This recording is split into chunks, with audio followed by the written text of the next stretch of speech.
A ver, tengo un dato que ya aviso que puede ser un poco extraño para algunos, controvertido para otros y exótico para algunos también. Yo qué sé. Cuidado, cuidado.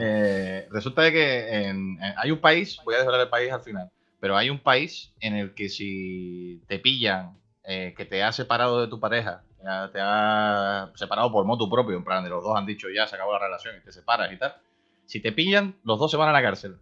¿Vale? Es completa y absolutamente ilegal, una vez te has casado, separarte de tu pareja, ¿vale? Y este Sí. país, sospechan a ¿Podemos lo mejor qué apostar? país puede ser. ¿Filipinas? Yo tengo uno, pero es Correcto. que no sé. Hostia. Hostia. Yo iba a decir el Vaticano, no sé por qué. El Guaito. otro. El Vaticano. No sé, digo, tiene que ser un país muy religioso de alguna manera o no sé, tío. Hombre, tendría un montón de Los curas sentido, cuando claro, se claro. casan entre ellos no pueden separarse.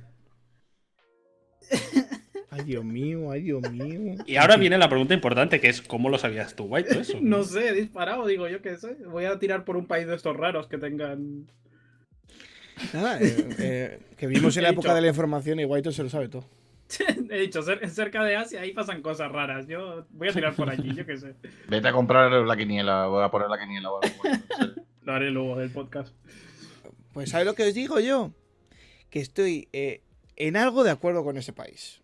Porque así, si nosotros viviésemos en ese país, este matrimonio de 4 personas que tenemos en Buscando Partida jamás se rompería. Así que vamos a comenzar Buscando Partida. ¡Let's go!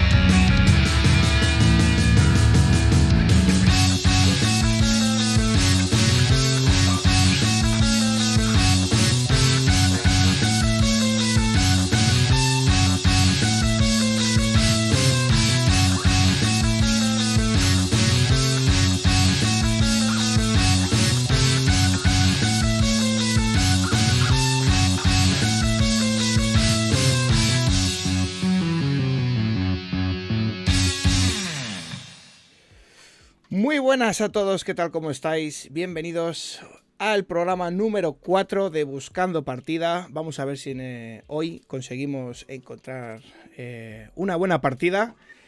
Y bueno, voy a presentaros como todos los días, ya sabéis, a mis compañeros que tenemos por aquí hoy, como siempre, en este matrimonio que nos une.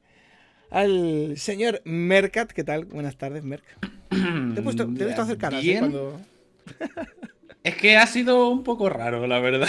O sea, lo has llegado ahí de una manera bastante... Yo dije que iba a retorcida, hilar. pero- Yo dije que iba a hilar y hilo. O sea, sí, punto. Ya está. Sí, ¿Qué tal, Guaito? En ese sentido...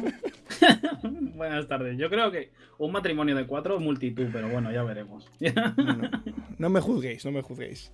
Y Carlucho, buenas tardes, ¿qué tal? ¿Cómo estás, tío?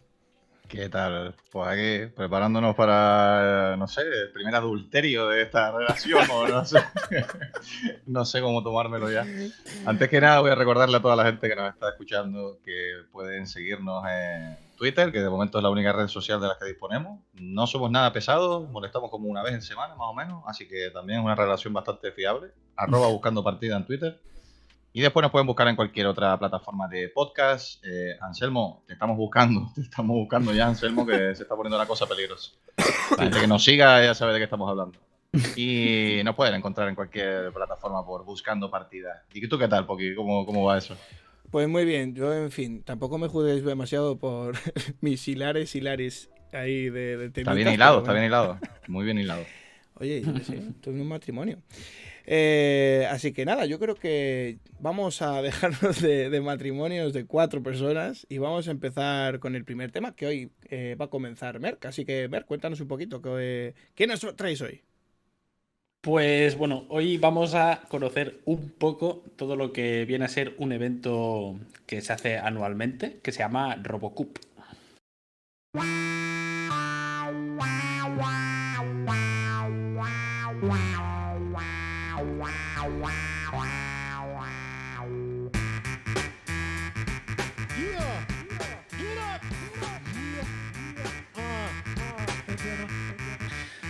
Pues bien, como decía, es un evento que se hace anualmente y se hace de forma internacional, que son una serie de ligas, ¿vale? Que son como competiciones de robots, ¿vale? Antes que comentar eso, ¿vale? Que eso sería como el tema central, quería comentar antes un poco por encima varios tipos de, así muy rápidamente, varios tipos de competiciones de robots que he encontrado que me han sorprendido bastante porque, bueno, desde hace unos años se ha puesto bastante de moda todo el tema de las peleas de robots, ¿vale? Que son básicamente que hacen varios equipos de personas, hacen unos robots que meten luego en un campo de batalla, en un ring, digamos, y se pelean entre ellos hasta que queda uno, ¿vale? Entonces, ese se hizo muy famoso y quería hablar un día de esto sobre eso, pero buscando información he encontrado otras cosas bastante guays y quería comentarlas un poco. Entonces, he encontrado varios tipos de competiciones que no, la verdad es que yo la mayoría no las conocía esta y alguna más. Hay una de ellas que es, bueno, que es bastante obvio, supongo, pero una es una carrera de robots, ¿vale? De velocidad, básicamente, en las cuales, pues, se intenta que con el menor tiempo posible, pues, el que tarda menos en hacer un recorrido, pues es el que gana, ¿no? Pero luego hay, por ejemplo, uno que es variante de este, que es el rastreo de línea, que es varios robots tienen que seguir una línea en el menor tiempo posible y esa línea pues puede ser una trazada de diferentes dificultades, pueden ser más curvas o más complicadas o menos, pero bueno, la intención es que el robot siga la línea y en el menor tiempo posible. Luego hay una que es de las más antiguas que se hizo, que a mí me sorprendió que fuese esa una de las más antiguas, que son laberintos, ¿vale? Hacen unos robots que tienen que ser 100% autónomos, que los ponen en una esquina de un laberinto y tiene que el robot solo encontrar el centro en el menor tiempo posible. Me pareció bastante curioso. Luego tenemos las peleas de robots. Luego tenemos otro que es bastante parecido a las peleas de robots, pero es tipo sumo, se le llama, que es básicamente un ring donde se ponen dos robots y uno de ellos tiene que intentar sacar al otro del ring, de la zona estipulada. Y el que se quede dentro, pues gana, ¿no? Luego hay otra que pensaba que era bastante nueva, pero bueno, en verdad tiene ya unos cuantos años. Empezó a los 90 y pico, a los inicios de los 2000, que son carreras de bípedos. Es decir, máquinas que tienen dos piernas que intentan, o sea, dos, dos extensiones que simulan ser piernas, ¿vale? Y es una carrera de a ver quién llega antes sobre sus dos piernas, ¿vale? A diferencia de todos los demás que básicamente todos son rodados, ¿vale? Son como minicoches, para decirlo de alguna manera.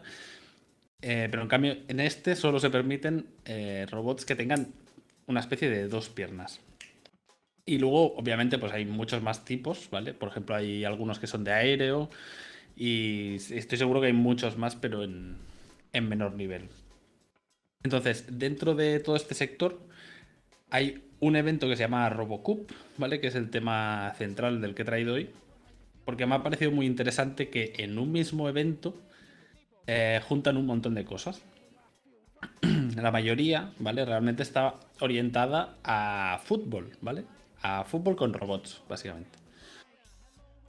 Entonces, este evento empezó en 1997 y, y bueno, empezó en un año en el cual un ordenador ganó al campeón del mundo de ajedrez, una máquina que se llamaba IBM Deep Blue.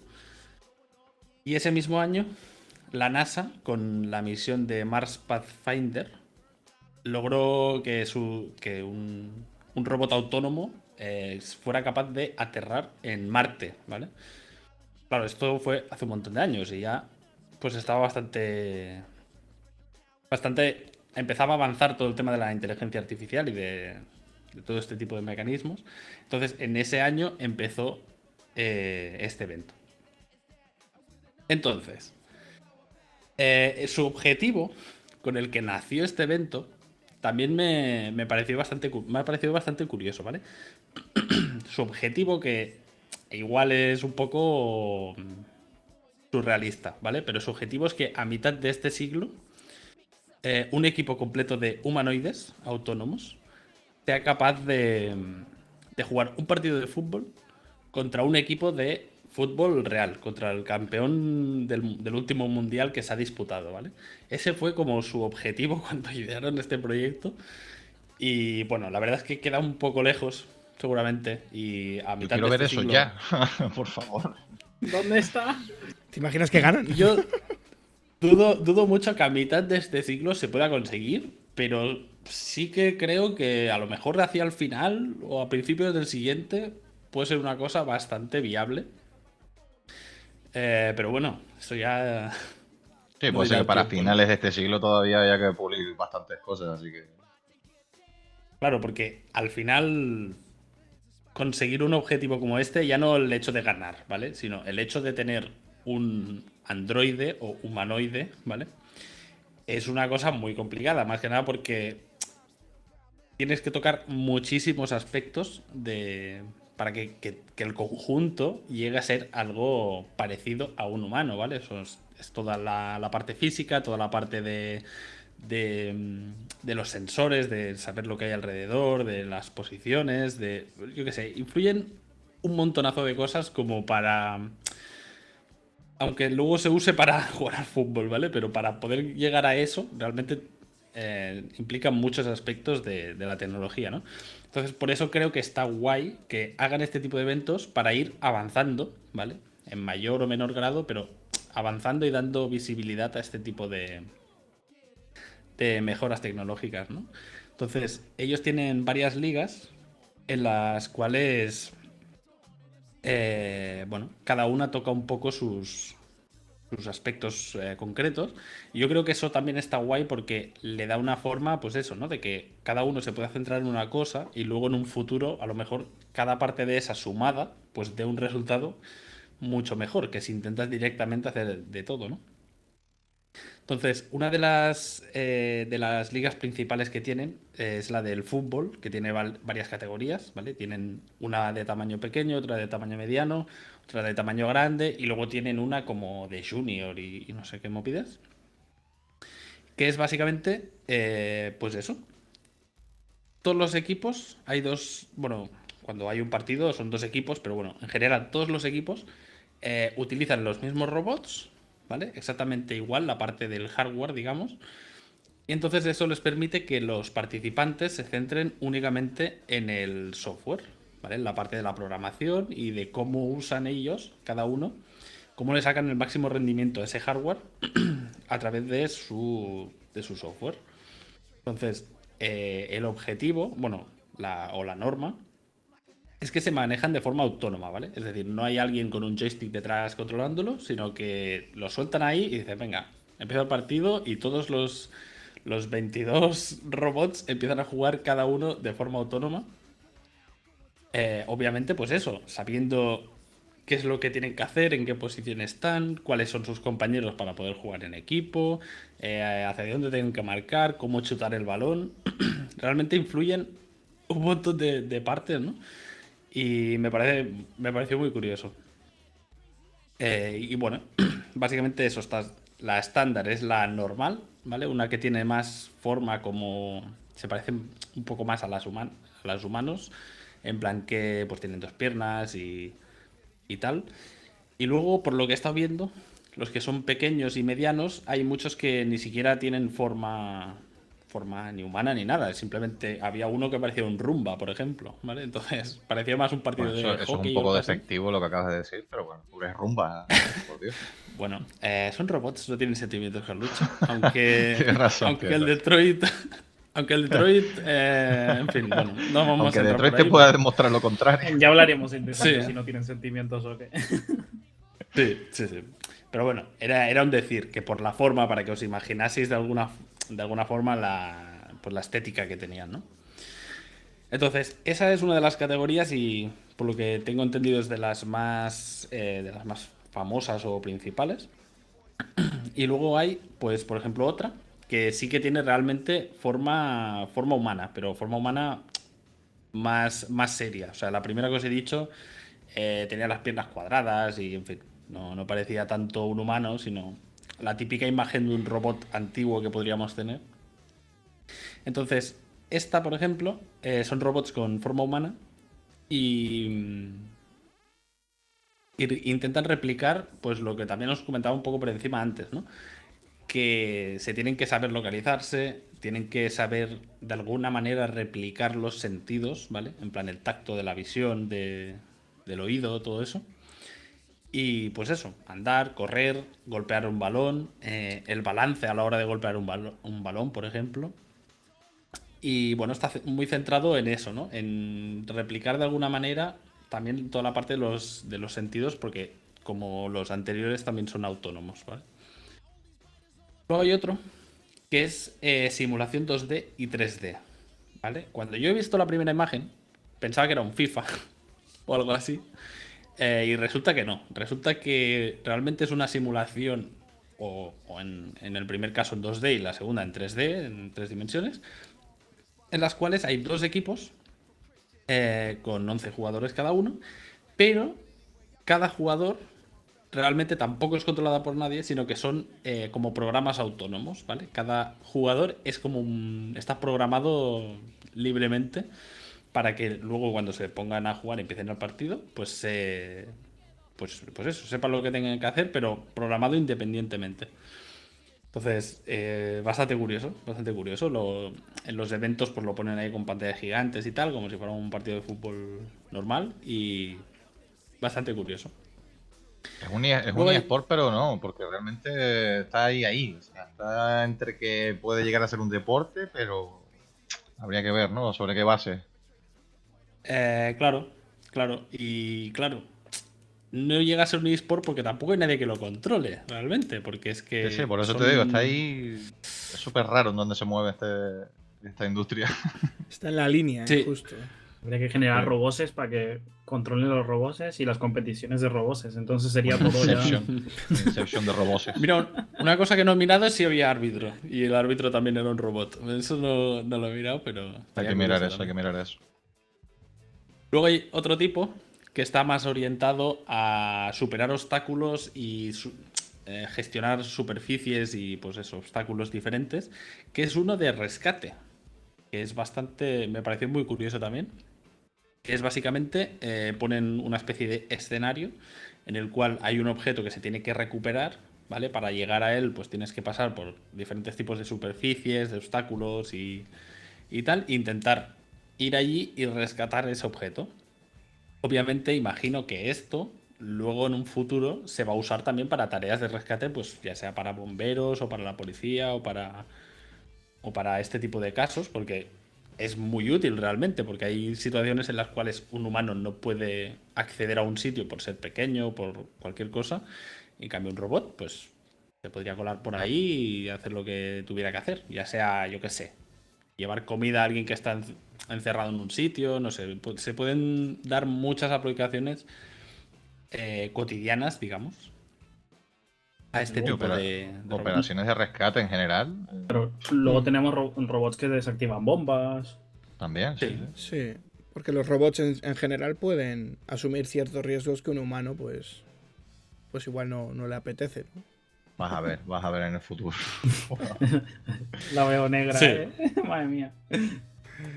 Bueno, todo esto lo que me parece más interesante es eso, que realmente es una forma de incentivar a que la gente investigue sobre estos puntos y se avance, ¿no? En ese sentido. Y es una forma también de, bueno, pues a través de una competencia sana, ¿vale? Porque es como si fuera un deporte normal, pues que se pueda investigar sobre este tipo de cosas.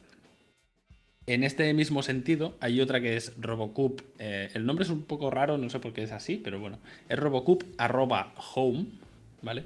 Que es orientado a robots que ayuden a las tareas domésticas. Amigo. Ya sea. No sé. Aquí estaría el Rumba, supongo. Claro, En te lo un iba a decir, inicio. digo, claro, ves, estábamos desprestigiándolo, pero el Rumba aquí tiene su propia división y todo, ¿sabes? Sí, sí, sí, sí. Lo que pasa es que la mayoría está más orientado, o sea, obviamente eso también es una cosa doméstica y que ayuda a las funciones de la casa, ¿vale? Y es muy útil, obviamente.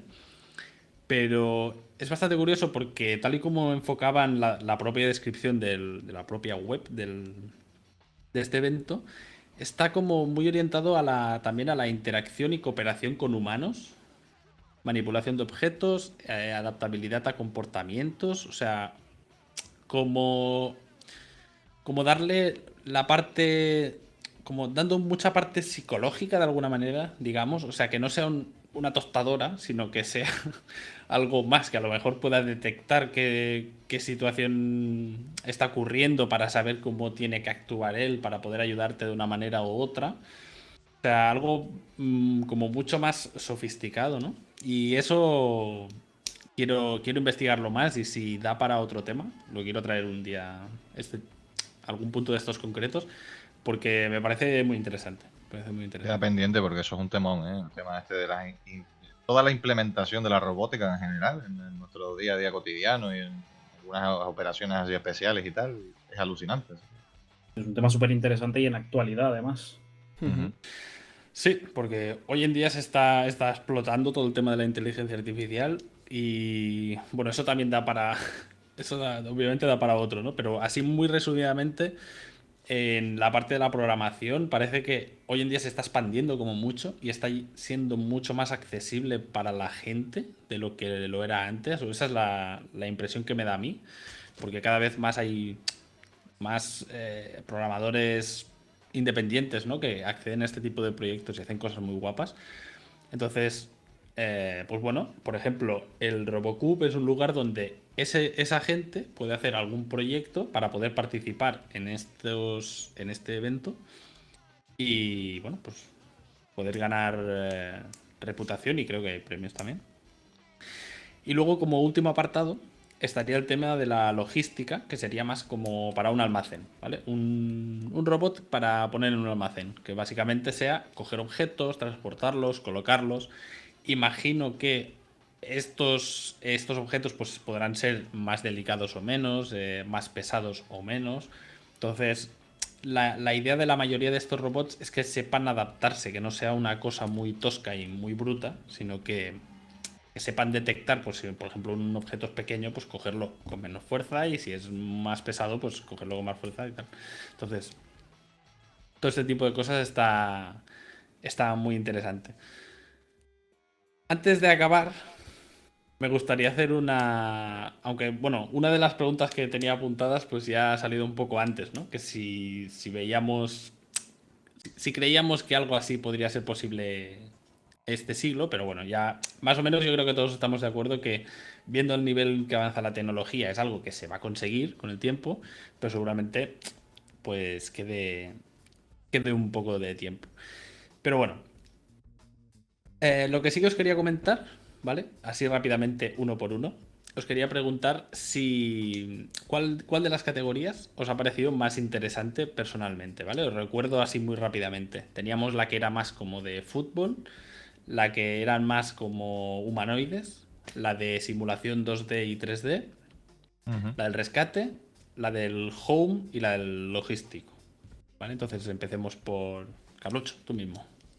Buah, es que es difícil. Estaba pensando porque, claro, que le vea más implicaciones y tal puede ser una u otra, pero que me gustaría verla así como consumidor.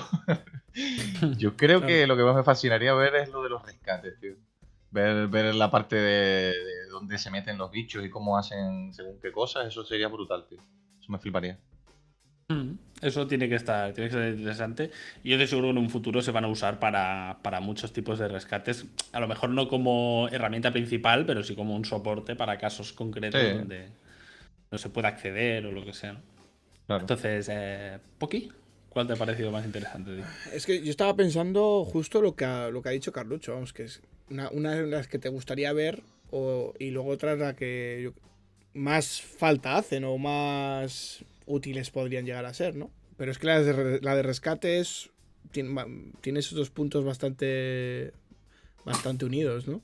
Porque Mm. imaginaos rescates muy complicados que ha habido en la última década, que ha muerto personas y tal, pues que igual con esos riesgos que puede tomar un robot, eh, se podrían haber salvado muchas vidas. Entonces, yo también me quedo con la de rescate.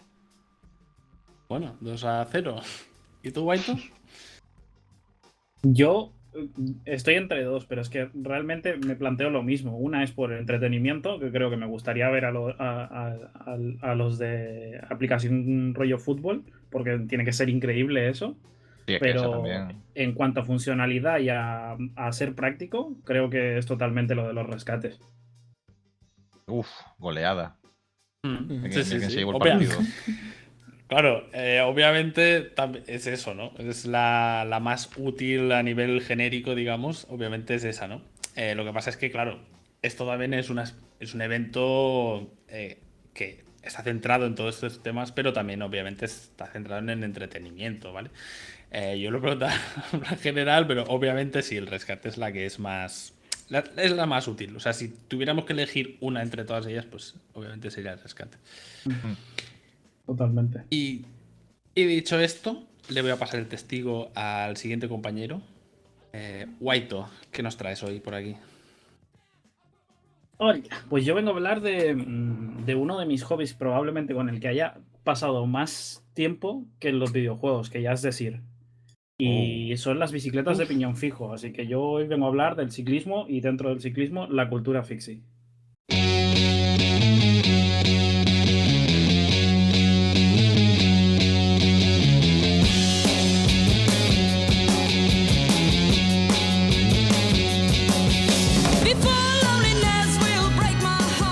Vale,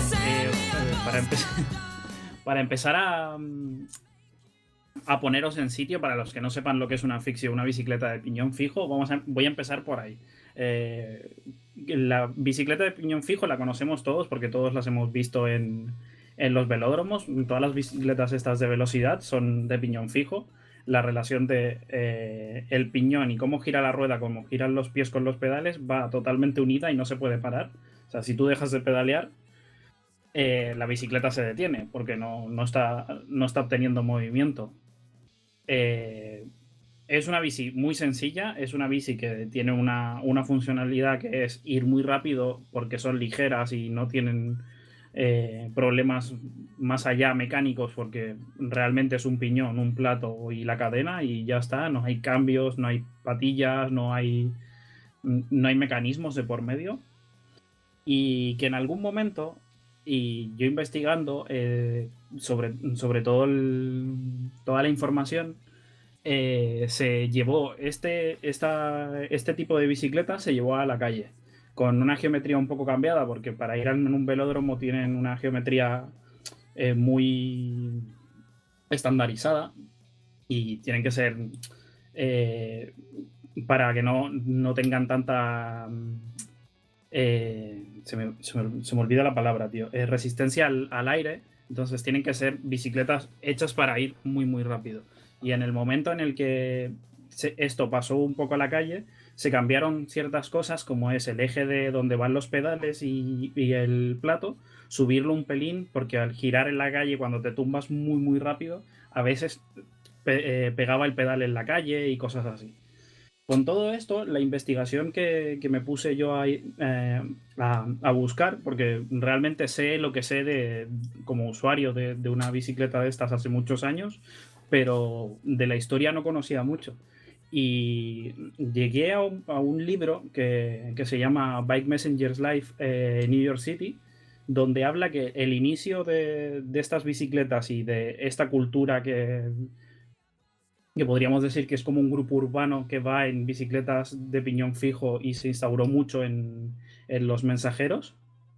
La gente que en su momento llevaba, yo qué sé, la leche a las casas, llevaba los periódicos.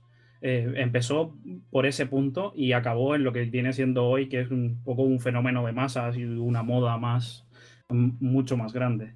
Entonces, en el libro se habla de que a finales de 1890 empezaron a aparecer las primeras bicicletas de piñón fijo, porque hasta ese entonces se conocían solo a contrapedales, que son las bicicletas que tú puedes parar de pedalear y si haces la fuerza hacia atrás, se activa un freno y derrapa la bicicleta. Esto no pasa, por ejemplo, con las bicicletas de piñón fijo, porque las bicicletas de piñón fijo, si tú quieres frenar y derrapar, lo que tienes que hacer es bloquear el pedaleo. Tú vas pedaleando y tú lo que haces cuando quieres frenar con una fixed es con un pie hacer fuerza hacia arriba y con otro hacia abajo, y lo que haces es dejar estático el movimiento de la bicicleta, entonces derrapas y acabas frenando. La velocidad va Intentar crear totalmente... la fuerza contraria. Sí, claro, la velocidad va totalmente en tus piernas porque es una bicicleta que no puedes dejar de pedalear nunca, entonces siempre estás tú al control de la bicicleta. Se habla de que el diseño puede venir de Estados Unidos o de Alemania. No se sabe muy bien de dónde aparece el diseño, pero en esas fechas, los que eran mensajeros en esa época, ya os digo, era muy de gente que iba a entregar leches a la casa, quizá el panadero que iba a dejar el pan a las casas de los vecinos, el chico del periódico que sale mucho en las películas de Estados Unidos, por lo general, que va entregando periódicos en el barrio. Era un uso muy de ese estilo. Pero lo que conocemos ahora como lo que es la cultura y un poco el mundo de las bicicletas de piñón fijo se forjó más en finales de los 70, 80, que es donde en Estados Unidos hubo un boom de mensajería express, digamos, donde una persona que quería entregar un mensaje en tal sitio a tal hora lo llevaba o llamaba a una empresa que tenía contratados a ciclistas y los ciclistas hacían todo ese trabajo. Entonces, por dinero y por tiempo se ganaba más si era una entrega más rápida o una más corta. Y dentro de estos mensajeros empezó a surgir la diferencia de las bicicletas. Como son bicicletas muy, muy ligeras y muy fáciles de mantener, eran las bicicletas que en un momento se utilizaron más. Y se empezaron a crear un poco las tribus urbanas dentro del piñón fijo. Habían los que eran, podríamos decir, los puristas, que eran bicicletas de acero sin frenos, porque realmente el freno son tus piernas y tienes que estar muy, muy seguro también para ir sin frenos. No es una bicicleta de decir, pues me voy ahí y a jugarme la vida. Y habían otro tipo de mensajeros que empezaron a evolucionar ese tipo de estilo. Ya pasaron de usar simplemente cuadros de bicicletas de velódromo de velocidad a cero a empezar a utilizar cuadros de mountain bike, o cuadros de carretera, bicicletas con freno, bicicletas con cambio. Ya era una cosa más dividida, digamos. Yo me voy a focalizar un poco en los puristas porque es de donde viene todo esto y es el motivo quizá por el cual yo tengo la bicicleta que tengo también en mi casa. Y el hecho de que la bicicleta sea tan sencilla y sea tan fácil de mantener te da una oportunidad a la hora de darle la identidad tuya como ciclista o como persona ya casi a tu bicicleta, y que quizá dejas aparcada tu bicicleta en cualquier sitio y te van a saber de quién es esa bicicleta simplemente por ver la bici y por conocerte a ti. O sea, van a saber identificarlas por el estilo de ambas cosas. Dentro de estos grupos urbanos quería hablar de otro que me llamó muchísimo la atención, que empezó con el piñón fijo, pero luego se fue transformando un poco en otro tipo de bicicletas, y ahora vais a entender por qué. Se les llamaba los X-Men, y ellos utilizaban equipación de hockey y de fútbol americano para ir en las bicicletas, y lo que hacían, y por lo que se les conocía, es porque se enganchaban a los coches y eran los que podían llegar en un momento a ir más rápido que todo el mundo. Con una fixed, ¿no? Que tienes que ir más o menos, bueno, no pedaleando a la misma velocidad, pero sí quitando los pies de por medio, porque si no los pedales te parten por la mitad las piernas. Sí, o sea, te parten las rodillas. O sea, es una locura, y lo encontré y me pareció súper curioso y dije, tengo que hablar de este grupo porque realmente yo no lo conocía, y a día de hoy hay muy pocos que se consideran, sobre todo en Nueva York y en San Francisco, que son las ciudades donde empezó todo este movimiento y donde las empresas de mensajeros eran y son un negocio que da dinero. Y me pareció súper curioso y claro, o sea, estamos hablando de gente que se jugaba la vida, porque engancharte a un coche no es tan fácil como parece, como decir, va, me engancho así, y menos si vas pedaleando tú y no puedes dejar de pedalear, porque lo que hace la bicicleta es inclinarse hacia donde está el coche. Entonces, si vas con muy poco cuidado, puedes acabar debajo del coche y no es lo que tú quieres. Y claro, como se les conocía como los X-Men, a mí me pareció súper curioso, porque ya simplemente que se llamaran los X-Men era en plan de, hola, ¿de dónde salen? Luego ves fotos de este grupo ciclista y entiendes todo. Los cascos de hockey, hombreras, y era como, estos si se caen no se van a hacer daño porque ya van a lo que van. Entonces, a partir de finales de los 80, esto ya empezó un poco dejó de ser un hobby, quizá una moda más urbana, a empezar a ser un deporte como tal. Habían grupos de gente que se juntaba, a día de hoy, y creo que es una tienda que abrió a mediados de los 90 en San Francisco, que se llama Mash, y que tiene sus cuadros propios y todo, y es muy conocida en el mundillo. Tenía equipo propio, se juntaban a hacer salidas. A día de hoy, aquí en Barcelona, por ejemplo, hay 2 tiendas que se dedican a hacer salidas. En principio en Piñón Fijo, pero se aceptan todo tipo de bicicletas. En Estados Unidos hay salidas que son de grupos que van viajando por todo Estados Unidos y se juntan con otros ciclistas de otros estados y tal. Al final es una manera de que un hobby y algo que a ti te gusta mucho, en el que inviertes mucho tiempo y a veces mucho dinero, te una con gente que está en tu mismo círculo. Esto ha llevado a que en la actualidad se genere 2 tipos de deportes, digamos, distintos. Vamos a hablar de carreras de velocidad como las que podrían haber en un velódromo, pero en un circuito.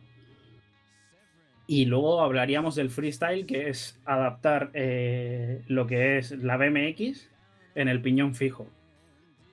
Que eso ya es una locura, porque son bicis muy altas, son bicis de aros de 700, o sea, no es una bicicleta que sea muy maniable como tal.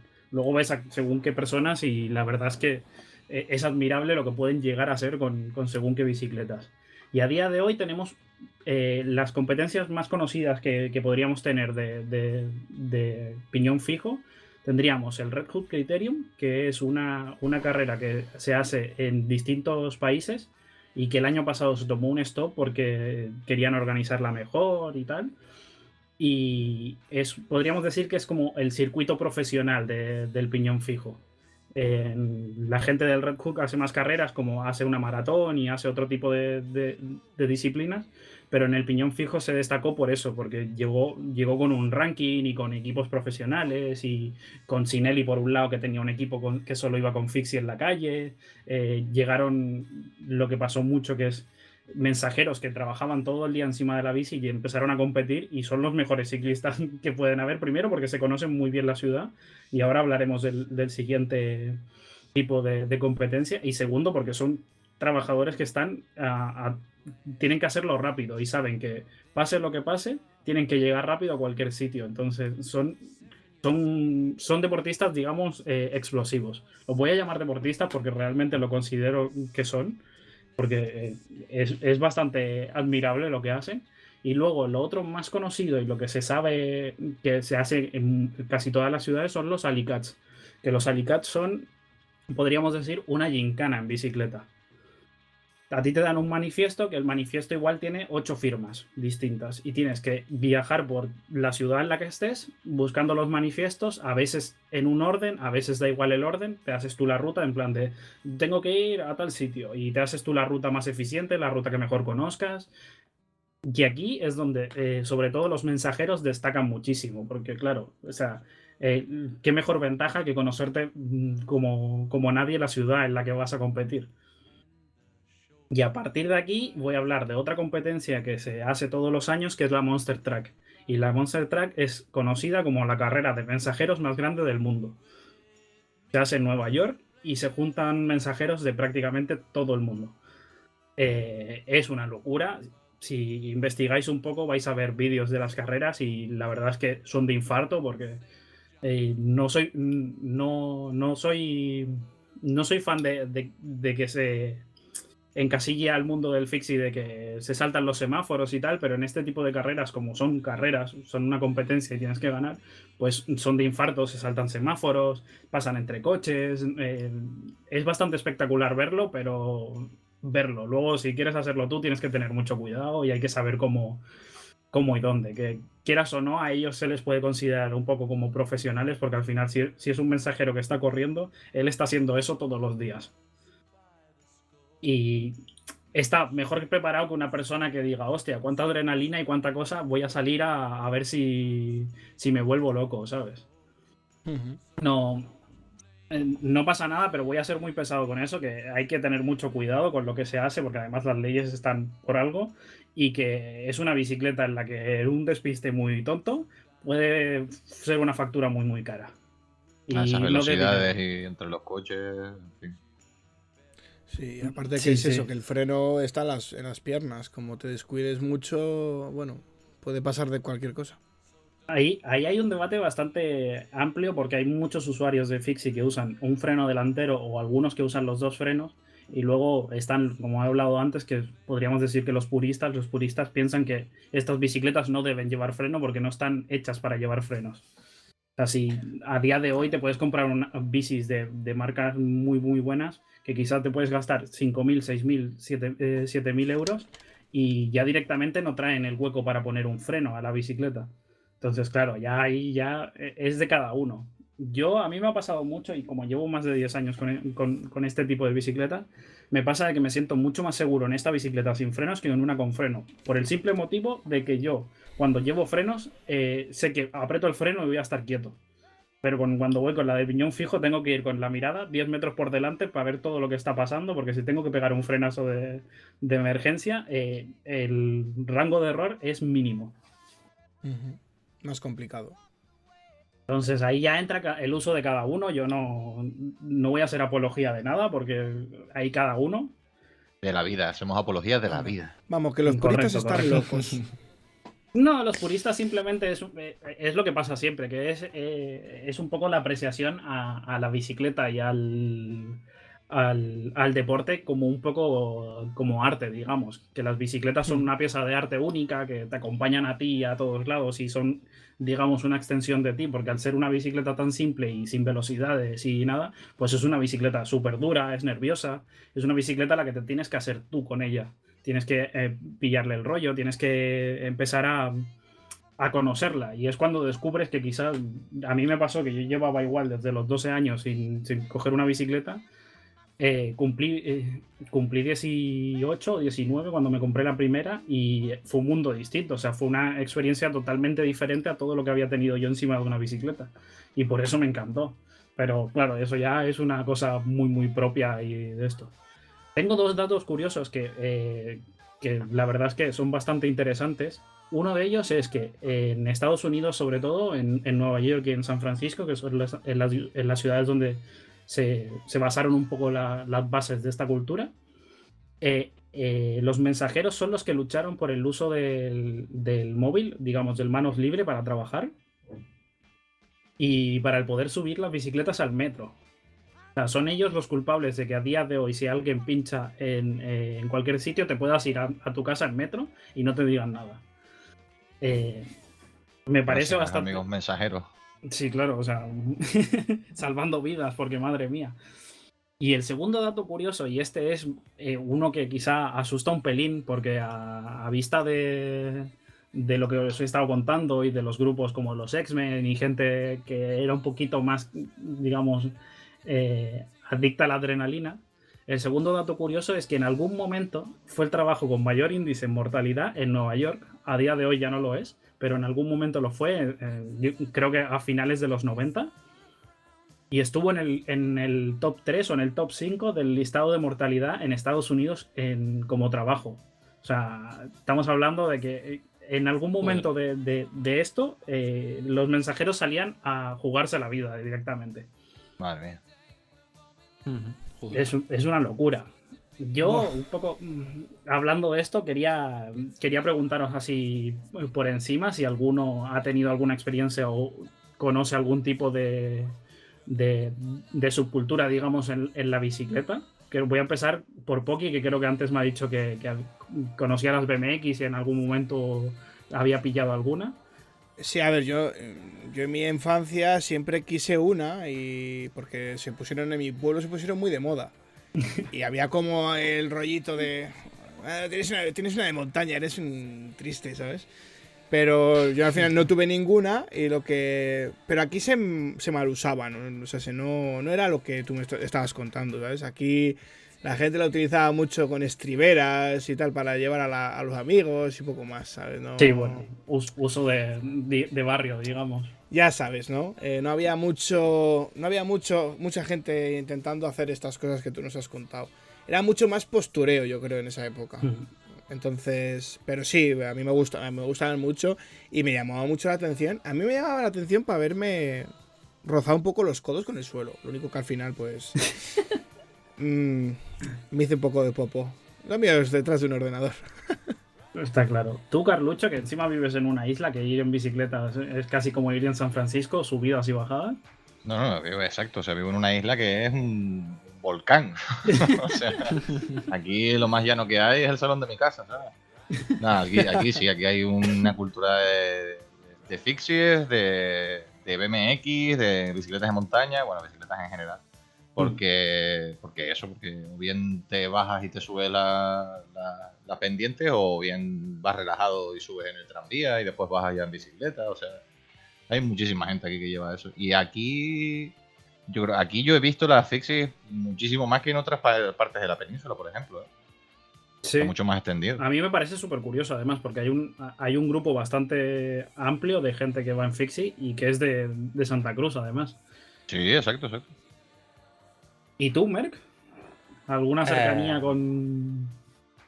No, lo más cerca que estuve es más o menos lo mismo que ha contado Poki. Yo de pequeño pues iba con el skate y tal haciendo el payaso, porque realmente no hacía nada con el skate. Y luego pues sí, tuve una BMX así pequeñita del Decathlon, ¿sabes? Y poco más. No, aparte de eso, los ciclistas que ven por la carretera y poco más. Vale. Ahora, para acabar el tema, voy a nombrar así un par de vídeos y una peli que marcó mucho lo que es el comienzo de esta cultura, digamos. Primero voy a nombrar la película. La película es Quicksilver, salió en el 86. Para el que es un poco cultura popular. Al que le interese, es una película que está bastante bien, que quizá hace entender un poco esto que he explicado yo y cómo se generó todo esto. Por otro lado, tenemos una película de la tienda que he hablado antes de Mash San Francisco, que salió en 2007. Tenemos una película de Magaframa de 2009, que también está hecha en San Francisco y salen gente que en su momento fue muy famosa y grupos que fueron muy famosos dentro del mundo de la fixie. Otro que es más actual y me pareció bastante guay porque habla un poco de la cultura en general de la bicicleta, que se llama To Live and Ride in LA, en Los Ángeles. Y por último voy a dejar uno de los vídeos más actuales que conozco, porque no sé si ha salido alguno así muy actual, que es de Foat Gang, de un grupo de amigos ciclistas que se llama The Good Times Are Killing Me. Voy a dejar algunos links en la descripción, ya sabéis, y los otros, si buscáis un poquito, vais a encontrarlo todo. Dicho esto, voy a pasar el testigo al siguiente y... Poki, adelante. Pues nada, pues cojo ese testigo y vamos a hablar hoy de una cosa pues que me toca muy de lleno, porque como todo el mundo sabe, yo soy un DJ y es el fin de las discotecas.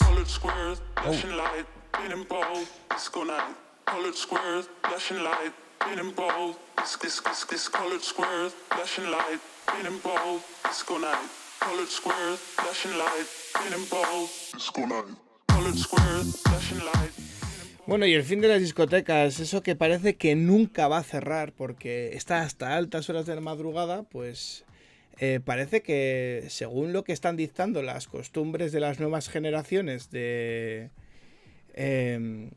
las nuevas generaciones, ¿no? De las nuevas generaciones que están viniendo, es que cada vez las nuevas generaciones pues salen menos y cuando salen pues no aguantan hasta esos puntos, ¿no? Os voy a contar un poco de dónde ha salido el tema y de dónde lo he cogido la información también, porque esto fue básicamente viendo un vídeo de YouTube del DJ Sergey Red, que aparte de ser DJ y tal, es conocido mío, lo conozco personalmente y lo tengo cerquita, entonces os voy a dejar en la descripción del podcast y la descripción en general os voy a dejar el vídeo de él para que ampliéis esta información que yo os voy a dar y veáis, porque él lo explica muy bien, con buenos datitos y buena ahí toda la información. Así que os lo voy a dejar para que ampliéis esta información, porque yo hoy no me voy a quedar mucho con todo lo que él explica, sino me voy a quedar un poco con el resultado final de toda la explicación, ¿no? Sino porque... Pero eso lo vais a ver un poco más tarde. Vamos a ver los datos así que yo he cogido más rápidamente, que es básicamente que antes de 2008 había bares musicales de este estilo, ¿no? Que más fiesteros, había 20.000. En España hablamos todo esto, ¿eh? Y discotecas había unas 5.000. En el año pasado, en 2019, esta cifra en los bares musicales se redujo hasta los 16.000 y en las discotecas pasó, y esto es más grave, a las 1.800.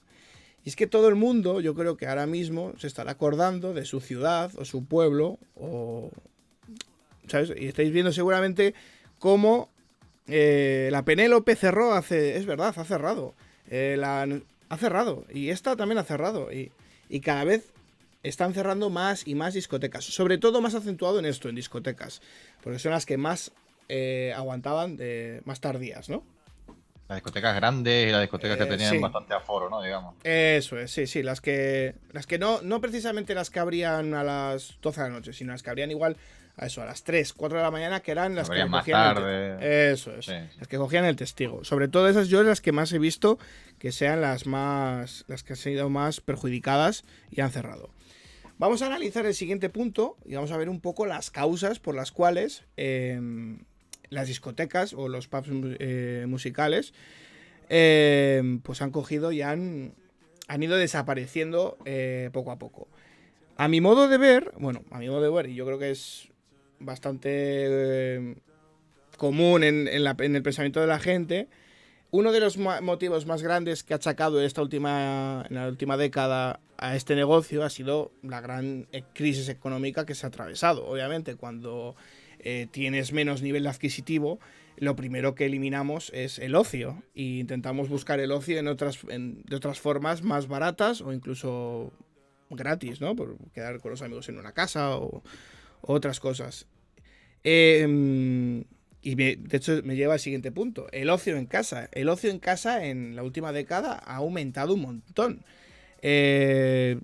Ha cambiado de forma radical. Antes, yo me acuerdo cuando yo era un crío, que si quería descubrir música nueva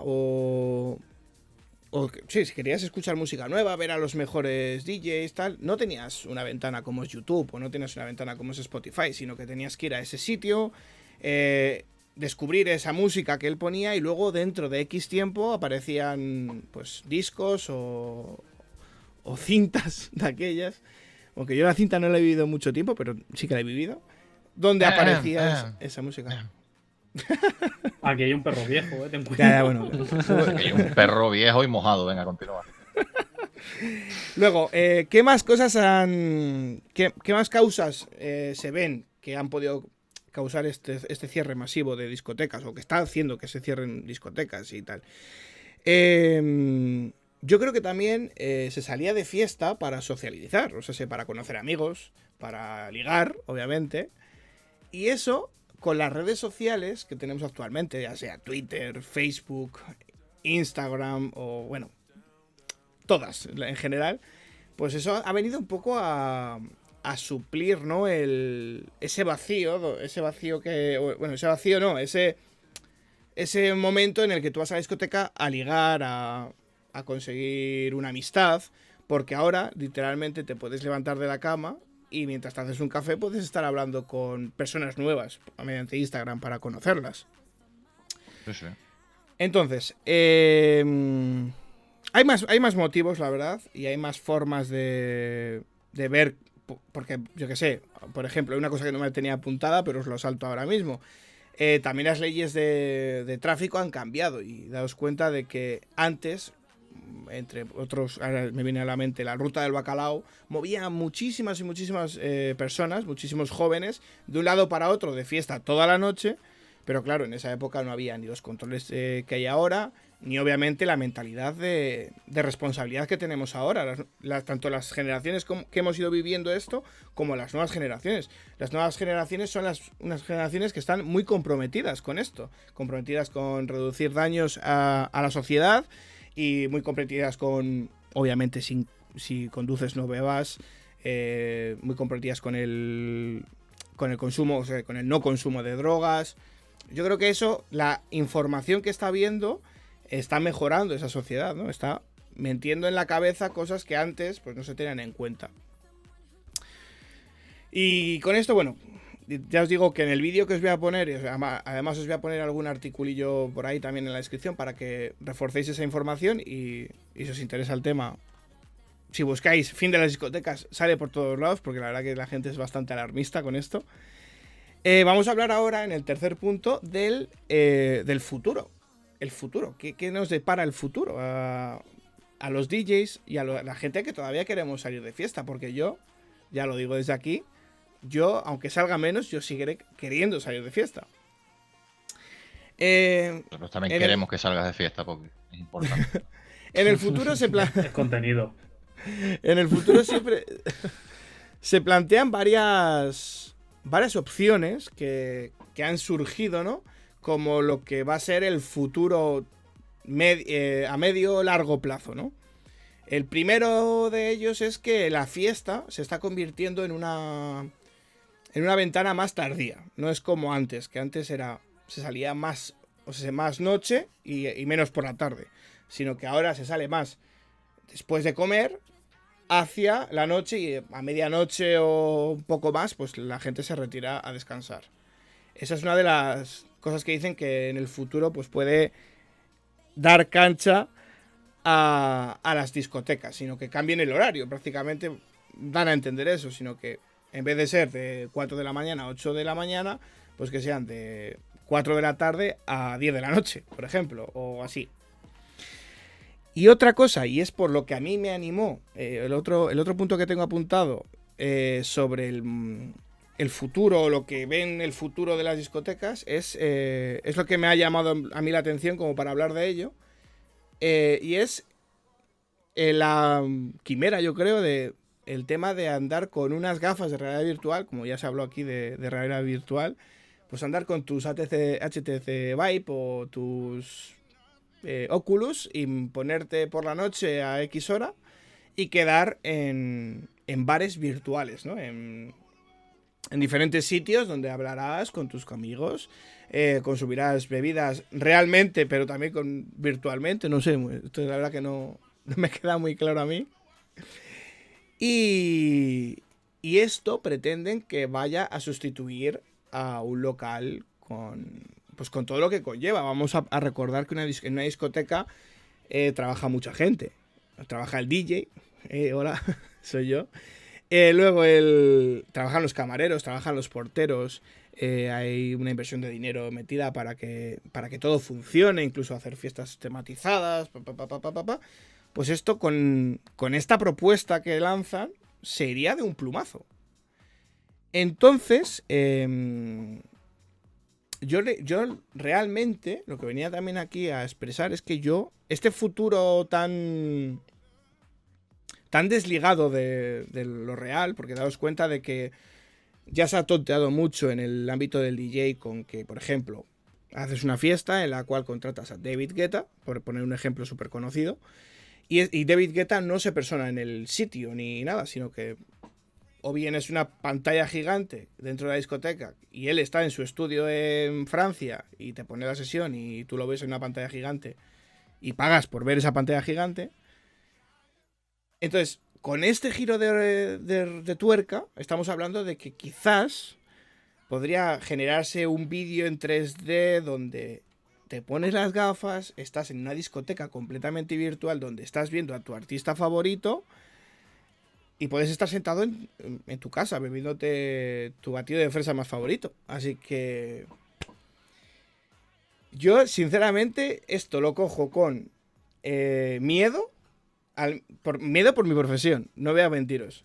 Y con un poco de recelo. Yo creo que obviamente la tecnología evoluciona, que todo cambia. Pero yo creo que no podemos llegar tan lejos con el tema de la sociabilidad. O sea, porque esto prácticamente da a entender en que no vamos a tener contacto físico. No va a haber un contacto físico más que, pues eso, en los trabajos y poco más. Sino que luego tú te metes en tu casita, te pones a jugar y cuando te aburres de jugar te metes en tu pub online favorito y a disfrutar. Y aquí es donde voy a abrir un poco esto porque la verdad que me gustaría mucho saber vuestra opinión. Y voy a empezar con Carlucho, porque yo sé que también has sido un poco DJ y has estado bastante ligado a las discotecas. Entonces, cuéntame un poco tu opinión al respecto, un poco del tema si quieres, pero sobre todo, ¿cómo ves el tema de la realidad virtual o de los pubs o discotecas virtuales? A mí me parece un temón, la verdad, porque Es un melón, está a la un vuelta melón. de la esquina, de que eso se haga una transición total a eso, ¿sabes? Toda la gente que nace en la era de la información y la era del internet sabe perfectamente de que ya no es necesario, para su entendimiento, estoy diciendo, desde su punto de vista, ya no es necesario la interacción humana, el contacto físico para entenderte con nadie, ¿sabes? Da igual donde esté, da igual la edad que tenga, da igual qué idioma hable, o sea, que da igual. O sea, es que realmente hasta ese punto hemos llegado de que existen hasta chats random, ¿no? De gente en plan, pues yo qué sé, te metes en un chat y no sabes con quién estás hablando, o sea, en ese sentido creo que la transición cada vez va a ser mayor y mayor y mayor y poco a poco pues eso, irán saliendo cada vez más opciones y todo esto, ¿no? Y, y con la parte de la discoteca en concreto, pues me da pena porque yo también fui animal de discoteca, dentro de lo que cabe. Pero lo veo lógico, veo que también la discoteca puede llegar a ser un problema para mucha gente, aparte de una virtud, ¿no? Que puede haber problemas ya de alcohol, puede haber problemas de lo que hablabas antes del coche, pues peleas también, que se suelen asociar por eso, porque la gente pierde un poco el control y tal. Pero no hay que olvidar que hay mucha gente que hemos disfrutado de todo esto sin pegarle a nadie, sin armar ningún jaleo, disfrutando de la música, disfrutando de la gente, disfrutando de las vibraciones que te daba todo ese momento. O sea, hay otra manera de ver todo esto, ¿no? Y esa es la parte que me da pena perder, evidentemente, ¿no? Pero bueno, yo soy una persona que no se estanca ni soy muy marmolista en ese sentido. Miras hacia el futuro, eso está bien. Yo miro al futuro, miro a que me voy a comprar una gafa de realidad virtual, es algo que miro. Sí, está esperando la excusa ya. Sí, ¿no? Yo he visto lo visto, tendré que invertir en unas también, porque a lo mejor me toca pinchar desde casa para sitios virtuales, así que... Yo solo digo esto, ¿eh? Yo visto lo visto, yo veo contenido en un bar ahí, un podcast en un bar virtual, ¿eh? Ahí tomándonos unas cañas de píxeles. Sí. Yo lo veo. Dentro de poco todos seremos cromas y poco más. Y bueno, tú, White, ya con eso ya no has dado tu opinión, no quieres aportar nada más. No, yo realmente, a ver, pienso un poco como Carlucho, que quieras o no, es el paso hacia donde vamos y es, digamos, un paso casi innegable, pero sí que por el otro lado me da un poco de pena porque se va a perder un poco la experiencia que es el salir de fiesta, yo qué sé, cumplir 18 años y salir con tus colegas y creerte que el mundo es tuyo, el ir a disfrutar, ir a ver algún DJ que te gusta o simplemente... Claro. Si lo extrapolo un poco más allí, el ir a un festival de electrónica o un festival de música en general, eso también se puede llegar a hacer en algún momento de manera virtual. Y esa experiencia son cosas que uno se lleva y son cosas muy personales. O sea, ir a un festival y estar 5 días escuchando a gente que te gusta, estar con tus amigos en un sitio durmiendo todos juntos. Entonces son cosas que por un lado me dan mucha pena, pero sí que veo el paso y hacia dónde va todo esto. Hombre, y date cuenta de que muy bien me ha matizado el tema de los festivales, que yo, por ejemplo, que he venido de... No era un festival, pero estuvimos en una fiesta bastante grande en Madrid y la verdad es que se comparten muchas anécdotas, porque date cuenta de que suceden cosas, que te ríes, que yo creo que ese toque, yo creo que virtualmente al principio no se va a conseguir. Quizás en el futuro y con evolución pues puede llegar a pasar, pero es lo que más me cuesta un poco situar, ¿sabes? No sé, tengo un amigo que cuando se acerca a una discoteca que le gusta mucho, siente esas mariposas en el estómago, ¿sabes? Siente algo está pasando aquí, ¿sabes? Algo está pasando en mi cuerpo, esa emoción. Entonces yo creo que si estás en tu casa, estás en tu zona de confort, ciertas sensaciones se pueden llegar a perder. La experiencia es totalmente distinta, sí. Claro. Entonces, Merck, yo sé que tú de discoteca como tal no eres mucho, pero yo sé que has asistido a conciertos, porque esto sirve también para otros tipos de música, no solo electrónica, sino también para conciertos, salas de fiestas, donde haya habido algún artista que a ti te haya gustado. ¿Qué opinas un poquito del tema? Pues que sí, que es bastante probable que ese sea el camino. Yo, sinceramente, dudo que sea algo que se vaya a acabar en el sentido de que no haya más música en directo ni nada. Pero sí que a lo mejor es eso. En vez de ser una discoteca que abre todos los fines de semana con el DJ residente o no sé, lo que sea, Sí. pues a lo mejor sí que sea más puntualmente para que vengan artistas famosos y que puedas verlos en directo, ¿no? Porque, claro, la parte de la música estaba tirando mucho hacia ahí, hacia la parte en directo, porque vender CDs ya casi no se venden, sino que tú pagas Spotify o te lo escuchas en YouTube o lo que sea. Entonces, estaban tirando mucho de la parte en directo. Entonces, si también les quitas eso, si no encuentran otro sistema también de poder sobrevivir haciendo la música, va a ser complicado. Entonces, Ujú. yo creo y también por una parte espero que eso se siga viendo así. Ya te digo, que a lo mejor las discotecas como término general o bares musicales y tal, a lo mejor no, pero la parte de conciertos concretos yo creo que sí que se va a mantener. Vale, pues nada, es que yo ya te digo que yo el tema que me removió, ya te digo, cuando estuve viendo el vídeo de Sergey Red, que os lo dejaré en la descripción, ya os digo, fue esa duda de realmente todo lo que se han experimentado a nivel de generación y tras generación, puede llegar el punto en el cual salgas una noche de sábado, que ahora mismo en cualquier ciudad, un sábado noche en X zona, es un hervidero de gente. Por muy pequeña que sea la ciudad, siempre hay un punto donde se reúne todo el mundo de fiesta. Pues este planteamiento lo que nos enseña es que esto puede llegar a desaparecer. Sino que cada uno estará en su casita y se acabó la historia, ¿no? Entonces, yo voy a dar mi opinión de ahora para cerrar y terminamos con el tema. Yo pienso, un poco parecido a Merck, yo pienso que yo creo que va a haber una gran época en lo que estos dos sistemas van a convivir.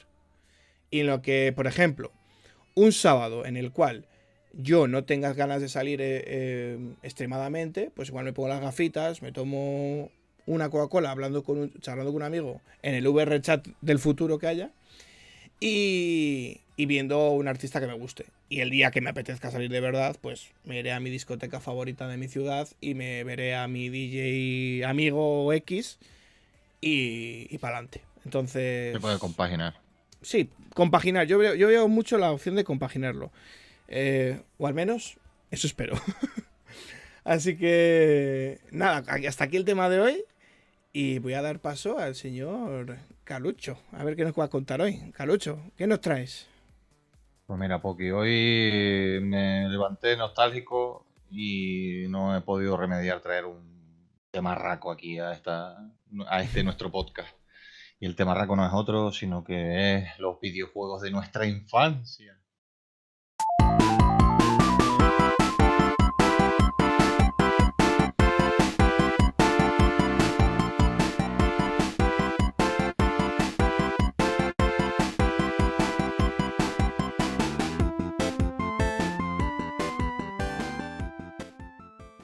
Es que videojuegos de nuestra infancia. Podríamos estar realmente haciendo un podcast exclusivamente de eso.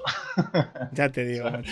así de extenso es el tema. Y tan extenso que lo tocamos un poquito hablando antes de comenzar a grabar el podcast y ya nos empezamos a animar ahí a tope. Pero bueno, vamos a intentar entre todos dar nuestra experiencia en este aspecto. El videojuego como terapia para crecer. Y vamos a ir desgranando un poquito todas nuestras experiencias. Voy a empezar yo diciendo, ¿no?, de que yo empecé muy jovencito con el tema de los videojuegos. De ahí se me quedó el sesgo, ¿vale? De ahí se me quedó el sesgo porque recuerdo perfectamente, además, que fue lo primero que tuve en mis manos como tal, como videojuego. Yo debería de tener 4 o 5 años, ¿vale? Lo estoy diciendo de memoria porque no sé exactamente el año que fue. Pero debería tener como 4 o 5 años y mi madre estaba comprando, era cerca de la época de Navidades y tal, y estaba comprando unos regalos para la familia. Y pasamos por un rastrillo, pasamos por una zona que era un montón de puestos con gente que estaba vendiendo pues lo que tenía cada uno, artesanía uno y otras cosas de segunda mano y tal. Y un señor que tenía un montón de cachivaches estos de tecnología, vamos a decir, prehistórica, metidos ahí en su puestito, tenía una Game Watch de Zelda, ¿vale? Que realmente ese cacharrito hoy en día sale una buena pasta. O sea, si lo mantuviera, si todavía lo tuviera en mi posición, no es que lo quisiera vender, pero bueno, en fin, eso tenía un valor económico. Pero hubiera sido muchísimo más el sentimental, porque me acuerdo que pasé por ahí y tengo el recuerdo como que me puse a mirar cosas, a tocarlas, y lo primero que vi con una pantalla y con cosas que se movían en esa pantalla me lo llevé. Bueno, me lo llevé, no lo robé ni nada, mi madre lo pagó y después Así se hizo el parte. delincuente de Carlucci. Para mí, Claro, Hombre, no que estoy, verlo. no estoy develando un crimen, ¿vale? Pero eso, que después se convirtió en mi propiedad, ¿vale? Y me acuerdo que desde que... Solo tengo ese recuerdo, ¿vale? Este es el recuerdo que tengo en mente. Me acuerdo que desde que lo compré y lo tuve en la mano hasta que me fui a dormir, no me lo quité, tío. No pude... Me acuerdo hasta de comer y todo, y mi madre tenía que darme la comida porque no me quitaba el cacharro ese de las manos. Y bueno, ya la gente que busque lo que es un Game Watch, ¿vale? No es un reloj, pero supongo que tenía la misma potencia porque... o incluso menos, ¿sabes? Es un artefacto prehistórico de los videojuegos. Ya pondremos algunos links en las descripciones y tal. Y ya verán lo que es, ¿vale? Y ese fue mi primer contacto con el videojuego, ¿vale? A partir de ahí, pues sí, jugué a muchas más cosas y tal, ¿no? Pero ese fue el primer contacto. Y sé que, por ejemplo, antes lo pregunté, ¿no? Para hacer un poquito de investigación.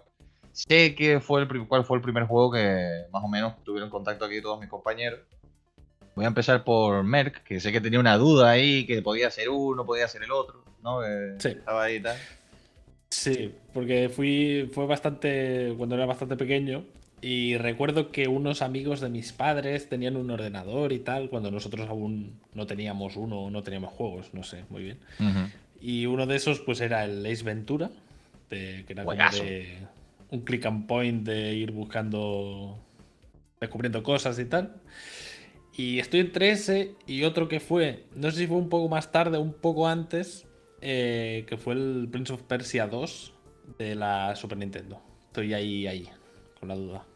A ver si uno o el otro. Es que más o menos también teniendo en cuenta que son los dos de la misma época y eso, pues claro, pudo ser. Pero Claro. vamos, los dos los cataste y los dos los tuviste ahí, ¿no? Los probaste. Sí, realmente son los, o sea, echando para atrás la memoria, son los que más atrás tengo. Y los primeros que empecé a jugar así un poco, pues por ejemplo, el Prince of Persia era bastante más casual porque, no sé, había algunos niveles que me daba hasta un poco de cague, no sé muy bien por qué. Pero el Ace Ventura sí que recuerdo que uno de los que más jugué así al principio, ¿no? Que no sé si me lo pasé o estuve a punto, pero ahí estaba.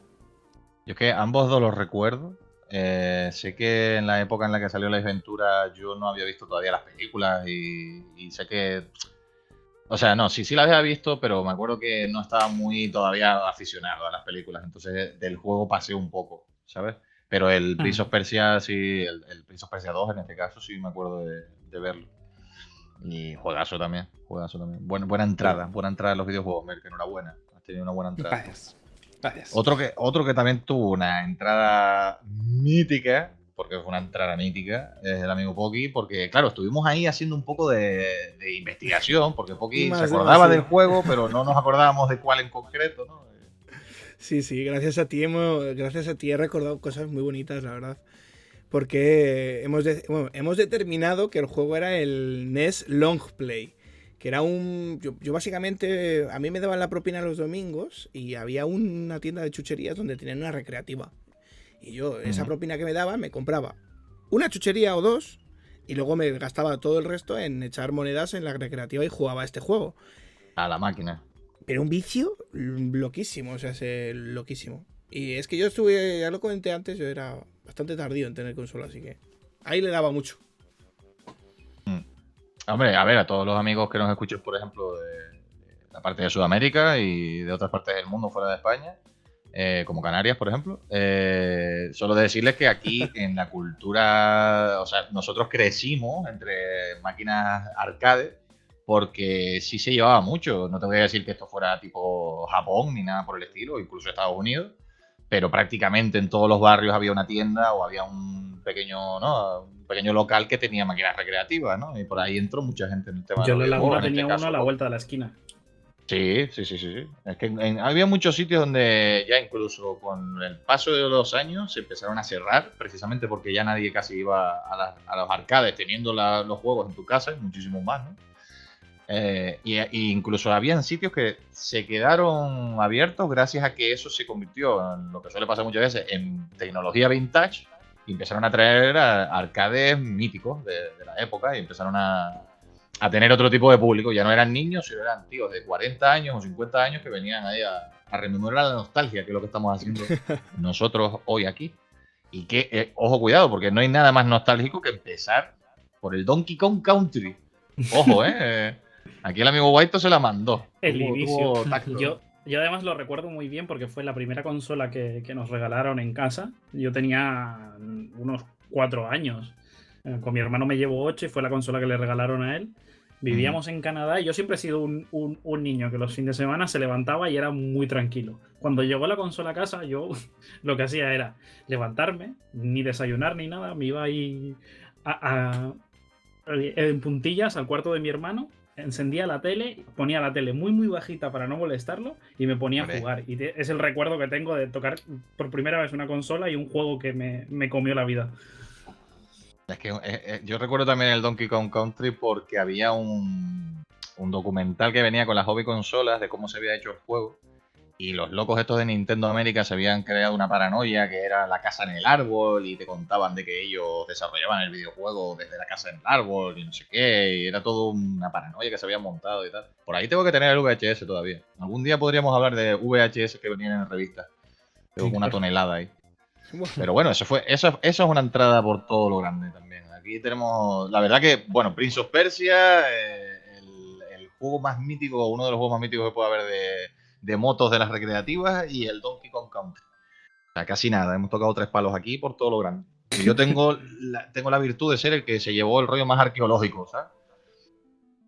Pero bueno, vamos a entrar en otro tema dentro de esto de la nostalgia, de los videojuegos que nos marcaron y con los que empezamos y tal, que ya no es el videojuego por el que empezamos a conocer este mundo, sino es el videojuego que nos hizo quedarnos en este mundo, ¿vale? Porque, claro, es como lo de viniste por las risas y te quedaste por las tortas. O sea, ahí es donde ya entra el rollo hardcore, ¿vale? Aquí es donde estamos hablando de cuál fue el primer videojuego que te hizo pasar muchísimas horas ahí intentando completar toda la totalidad del mismo, ¿no? Voy a dejar el mío para el final, ¿vale? Para cerrar el tema y voy a ir empezando a desgranar aquí a los compañeros lo que fueron sus juegos más viciados y me es curioso porque Poki tiene por ahí el Spyro the Dragon, ¿no? Correcto. El Spyro yo le como di juego más jugado. Bueno, Spyro y si tendría que poner una segunda posición, porque yo creo que se pelearon bastante, el Crash Bandicoot. O sea, el Crash Bandicoot. Bueno, sí, también de Play 1 y sí. Horas y horas y horas. Y además, una curiosidad que quiero contar es que yo de la época de Spyro no tenía memory card. La consola se quedaba noches encendida. Ojo, para que no seguir se al día borrara la siguiente. partida porque Hostia. aquí no se guardaba la partida de cualquier manera. Tenías que tener un Hostia. dispositivo para que se guardara la partida. Un clásico. Y Sí, cuando sí. se apagaba por fuera, porque me pasó una vez en concreto, de que se fue la luz, o me la apagaron, no sé muy bien. Ajá. Casi lloro, o sea, casi lloro, pero eso le recuerdo muchísimo. El Spyro yo lo disfruté muchísimo, además yo tenía muchas ganas de tener mi primera consola propia y entonces, encima yo tuve un poco una época también como Guaito, pero con mi propia consola, porque yo no tenía tele en el cuarto ni la tenía que enchufar en el salón. Entonces, claro, cuando yo hacía los deberes, mi madre me dejaba enchufar la consola, jugar, pero en los fines de semana yo me levantaba a hurtadillas, la conectaba y hacía eso, volumen al 1 y ahí todo el día. Con cuidadito de que nadie se diera cuenta. Sí, que me lo ha recordado White al contar eso. Yo es que también hacía eso y siempre me entraba el miedo de que mi televisión era tan chillona que en el 1 todavía se escuchaba, ¿sabes? Entonces prácticamente la muteaba muchas veces y ya no quería escuchar nada para no arriesgarme. Sí. Pero bueno, Spyro the Dragon junto con Crash Bandicoot y con otros muchos juegos que ya vinieron a traer ese mundo 3D que podías explorar y que podías recorrerte para nosotros infinitamente en aquel entonces, ¿no? Y tal. Esos son clásicos que precisamente han llegado tan lejos y que existen remakes hoy en día, pues por eso, porque marcaron la juventud de muchísimos hombres y mujeres de la actualidad, ¿sabes? Como otra cosa que también marcó muchísimo, marcó casi muchísimo más que lo que viene a ser aquí el Spyro, sobre todo el Zelda Ocarina of Time, ¿no? Que también es otro juego que es un clásico sobre los clásicos y que aparte tiene, bueno, un titulín, ¿no? Con el juego, por lo visto. Sí, lo tengo en un pedestal. La verdad es que fue el juego que más me marcó de todos los...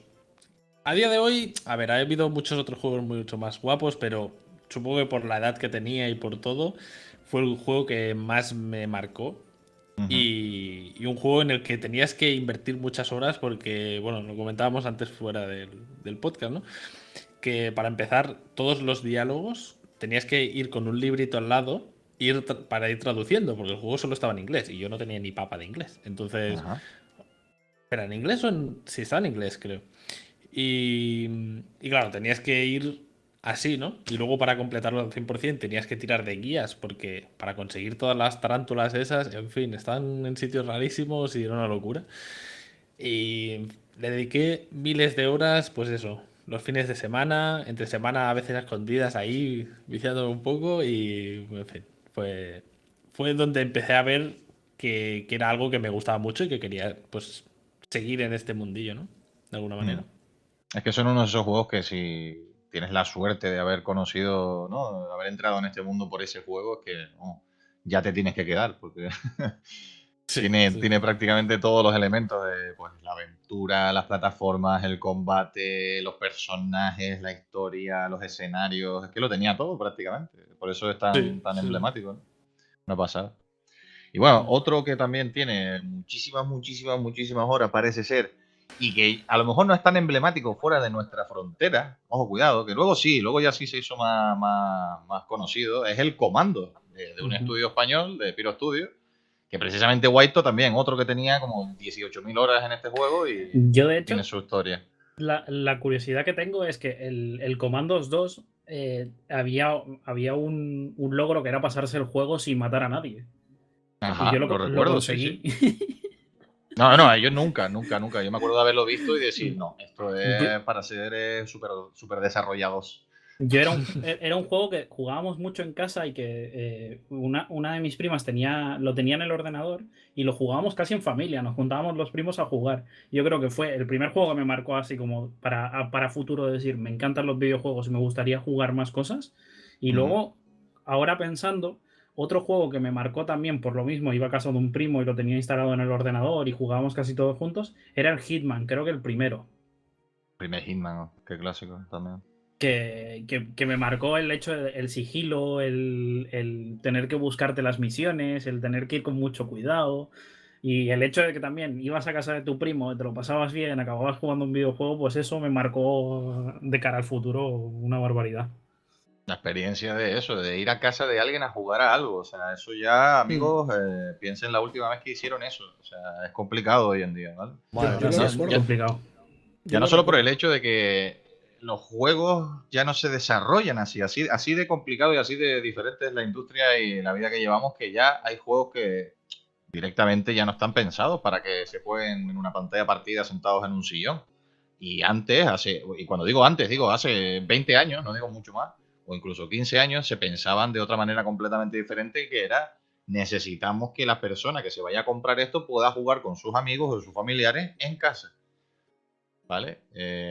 Así de diferente es la industria en la que vivimos. Pero sí, bueno, Comandos, que en fin, que es un clásico, ya te digo, aquí en España, que todo el mundo, cada vez que se tiene que llenar la boca con las grandezas de un estudio aquí en España, Que además va a siempre va a salir el sacar el remaster Comando. del Commander 2 ahora. De Correcto, Commandos 2 HD. se viene el remaster, así que el que no lo haya probado ya sabe lo que tiene que hacer, tenerlo en el radar mínimo. Y voy a contar yo mi historia de cuál fue, o bueno, voy a hacer un pequeño spoiler porque no fue un solo juego al que yo más le di horas así en mi infancia, en mi loca infancia. Como ya les dije, mi primer contacto fue con la Game Watch, que es un dispositivo pues que no se pueden cargar juegos en él y que solo está el juego que está y bueno, es muy limitado, ¿no? Pero después de eso, después de ver la Game Watch, me acuerdo que volví loca a mi madre hasta un punto de que si todavía sigo teniendo madre y la puedo seguir mirando a los ojos es porque el corazón de mi madre es inmenso, ¿vale? La llevé a un punto ya de voy a matar a este niño, ¿vale? ¿Y con qué la volvía loca? Pues con lo que yo veía por la tele, que era del mundo de los videojuegos, ¿no? Que era el maldito anuncio ese. Habían dos anuncios, ¿no? El primero que veía yo siempre, todo el rato, que me marcaba muchísimo, era el de Sega y el de Sonic. Sonic the Hedgehog, el primero de todos, ¿vale? Y al principio de la sección mía he puesto la canción para rememorar ese momento, porque posiblemente sea la canción que más he escuchado en mi vida. O sea, me lo he puesto a pensar, ¿no? En plan de cuál será la canción que más he escuchado en mi vida y seguramente sea la canción del primer mundo del Sonic, de Mega Drive. Porque al igual que Poki, y en este caso no porque no tuviera una memory card, sino porque no se podía grabar la partida, pues yo tenía que dejar también la Mega Drive encendida y tenía que ponerme la canción del menú infinitas veces mientras comía. Y bueno, me acuerdo de venir del colegio, encender la máquina, quedarme ahí jugando hasta por la noche, acostarme en la cama, despertarme, ir al colegio, repeat and repeat and repeat. O sea, ese juego era una pasada, siempre estaba metido ahí. Y claro, para mí en aquel entonces era un juego muy complicado. O sea, yo tenía lo mismo, 6 años, una cosa así, o 5 años por ahí. 6 años, creo. Y para un niño de 6 años ponerle el Sonic, con el mando ese que estaba hecho de plástico de dureza titánica, ¿sabes? Pues no tiraba bien, ¿sabes? No tenía una buena coordinación. Y jamás me lo pasé. Es un juego que me quedó ahí, que aunque le diera toda la caña del mundo, jamás y nunca vi la última fase directamente. Me acuerdo de que ni siquiera me pasaba la penúltima fase. Nunca pude llegar a ver la última fase. Luego al cabo de los años sí ya llegué y me lo pasé, ¿no? Pero siempre me quedó la espinita clavada ahí. Y de otro que también veía el anuncio muchísimo en la tele y que me pasó lo mismo, con un espacio de tiempo de unos meses, fue el Super Mario Land, ¿vale? El Super Mario Land de Game Boy. Entonces, hay una cosa que se repite aquí en la misma operación. Ya no voy a contar lo de que hacía lo mismo de ir a clase, jugar, ir a clase y jugar, y de vez en cuando dormir. Sino que lo que tienen aquí los dos juegos en concreto y en común es que los dos necesitaban de una consola para poder ser jugados. Por lo tanto, la bendita de mi madre no solo tenía que comprar un juego, también tenía que comprar una consola cada vez que al niño le daba por volverse loco por la casa y, ¿vale? Y ahí pasó otra vez, ahí pasó que, pero ¿cómo puede ser que tú me hayas pedido la Mega Drive y ahora me quieras volver loca a mí con la Game Boy, pero tú no tienes una ya, que tú no quieres un juego para la Mega Drive? No, quiero la Game Boy porque todo el mundo tiene un Super Mario Land y... Claro, es lo que tiene, es lo que tiene. Desde ese momento he sido así de pesado. Y bueno, hoy en día no tengo que volver pesado a mi madre, tengo que volver pesado a Steam. Steam es el que me... el que me Steam y tiene los ahora 4000 sí. juegos. Sí, los famosos 4000 juegos. Claro, Pero hecho, bueno, los tiene todos. al menos tengo la absoluta certeza de que esos dos juegos han sido los juegos a los que más he jugado en esa etapa pues eso, de conocer este mundillo y tal. Y me pasa como con todos mis compañeros realmente, que también tenía que hacer salidas furtivas por la noche, o incluso la sensación que me daban algunas partes de esos juegos no era la que debería de darme porque no tendría a lo mejor la edad para jugarlo, ¿sabes? O cosas así. Me acuerdo incluso de preguntarle a mi madre si podía pasarse una fase del Super Mario Land y mi madre ver el Super Mario Land y decir, mira, niño, yo lo voy a intentar pero no te prometo nada porque esto no lo he visto yo nunca. Pero... Así que nada, pues eso. Alguna batallita más que tenga alguien por ahí, porque en principio vamos a dejarlo por aquí. Sé que es un tema que podríamos estar hablando muchísimo tiempo, largo y tendido. Sí, sí. Yo ahora sí, como recuerdo que tengo, Nemesis Sí. del 2, creo que es. Del Resident Evil 2. Sí, del Resident Evil 2. Me Ujú. daba un pánico que yo llegué a no poder dormir por ese villano. Nemesis creo que es del 3. Nemesis creo que es del Resident Evil 3. Pero me pilló también pequeñito y era, en plan, veía jugar a mi hermano y yo cerraba los ojos cada vez que aparecía. Era como, no quiero saber de esto. Mira, eso me parece un buen tema, ¿no? Tanto en películas como en videojuegos puede ser resultón el hecho de ver dónde nos aproximamos sin tener la edad a este tipo de cosas, ¿sabes? Bueno, Seguro que el todos Silent tenemos Hill. ahí una aventura. Qué Silent guay. Hill también, con toda la niebla y todo eso, a mí me da bastante cague de joven, tío, de crío. Muy Pues nada, interesante. pues en principio vamos a dejar el tema por aquí, como acabo de decir. Porque ya te digo, o sea, el tema de los videojuegos a nosotros cuatro nos toca bastante de lleno. Y lo iremos desgranando poquito a poco. Iremos todas las semanas a lo mejor trayendo alguna que otra perlita, porque si no nos extendemos demasiado. Eso es verdad, eso es verdad. Pues nada, pues vamos a despedirnos. Adiós, Merck.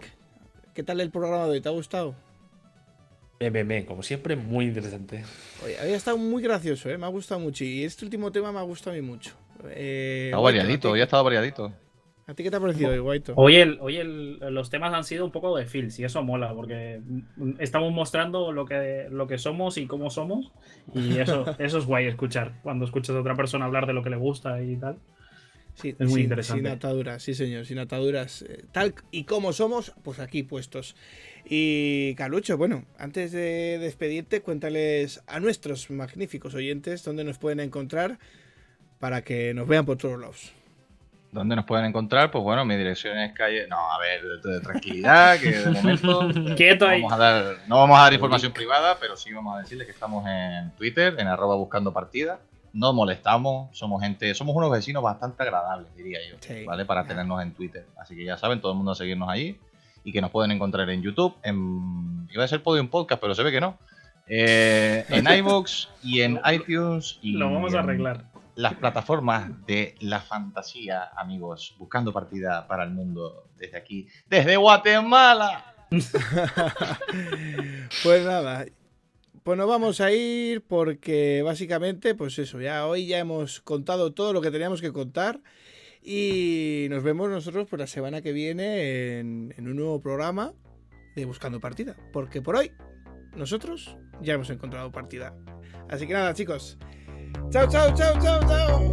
Chao. Adiós.